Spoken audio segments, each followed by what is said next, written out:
Good morning, everybody. It's your favorite aspiring revolutionary here, a wandering author, reminding you that we are all the authors of our own lives. As always, my message remains the same: spend less, live more, earn your freedom with frugality. Today, we're going to pick up with the Ionian War. It's been a rather uneventful weekend. Obviously, it's been cooling off, so traffic at the lake has been pretty much dead. I'm excited to start my new job as a leader at one of the nation's next largest home remodeling companies. But anyways, so yesterday we spoke about the Sicilian expedition and how Athens sent forces into Sicily, which is kind of close to Italy. In the Ionian War, Spartan forces occupy the village of Nicia, stack it with troops, and establish a permanent base of operations only 13 miles away from the city of Athens itself. They used their newly established base to disrupt Athens' economic activity, encourage slaves to abscond, and generally harass the rival city-state. And let's remember, the ancient Greek states were slave economies. Literally, like, nothing functioned without a thorough supply of slaves. And this is pretty cool here. Furthermore, the silver mines at Laurium ceased operations almost entirely, and this really put the squeeze on Athens. All these weaknesses prompted Athens' allies to send a delegation to Sparta, accompanied by 2 Persian satraps, and asked for them to guarantee support if they defected. However, Athens had signed a non-aggression pact with Darius II, who felt their support of an Anatolian revolt against Persian satraps nullified their long-standing agreement.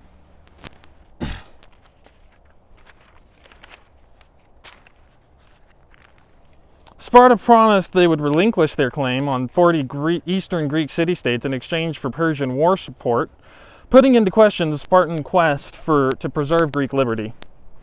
Tissaphernes, a Persian satrap, financed the Ionian revolt after Chios swore their allegiance to the Peloponnesian League's cause. Athens' anxiety is measurable as they tap into their emergency 1,000 talent war fund as a result of these developments.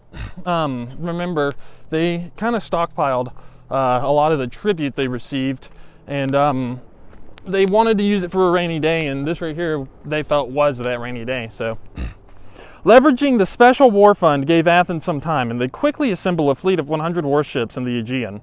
Nevertheless, with additional Persian support, Spartan allied forces are able to capture enough territory to threaten Athenian shipping traveling through the narrow channels of the Hellespontine bottleneck, forcing Athenian forces to follow them north, lest they jeopardize their food supply. Remember, throughout Athens' history, their biggest vulnerability has always been their food supply. And just like today, much of Europe's, and particularly the Greek world's, grain was grown in what is modern Ukraine. But all of that food had to travel through the Hellespont, which are these narrow channels that go from the Black Sea south. And when Spartan forces were able to capture these, it really threatened them. And this actually led to the impetus for the implementation of oligarchy in Athens. Again, by 412 BCE, Alcibiades had outworn his welcome in Sparta, having become publicly hated for his affair with Agis II's wife. He reached out to an Athenian fleet stationed at Samos and asked them to overturn the city's democracy in exchange for his return. So Alcibiades was pretty popular. People were willing to... That's a cool rock wall. I don't know if you can see it. Yeah, kinda. It looks cooler in person.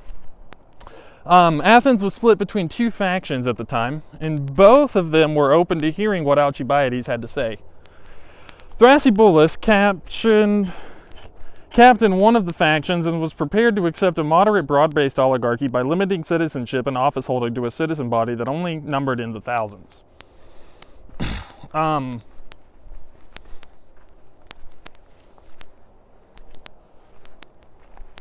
then hashtag Persian cash over Greek freedom. Wait a second. Yeah, so throughout the Peloponnesian War, what ends up happening is either Persia will start supporting either Sparta or Athens, depending on who's winning. And then once one side starts to gain a decisive advantage, Persia will switch sides, basically just to keep them disorganized. what lessons are there for that? Well, we should all cooperate. Competition's good up to a point, right? Anyways, this is a wandering author here to remind you that we are all the authors of our own lives. As always, my message remains the same: spend less, live more, earn your freedom with frugality. What are you guys doing in order to inspire, uplift, and empower your local community today? Because this world isn't changing unless we all do our part, and you can count on me to do mine daily. Until next time, I love y'all. Have a good day.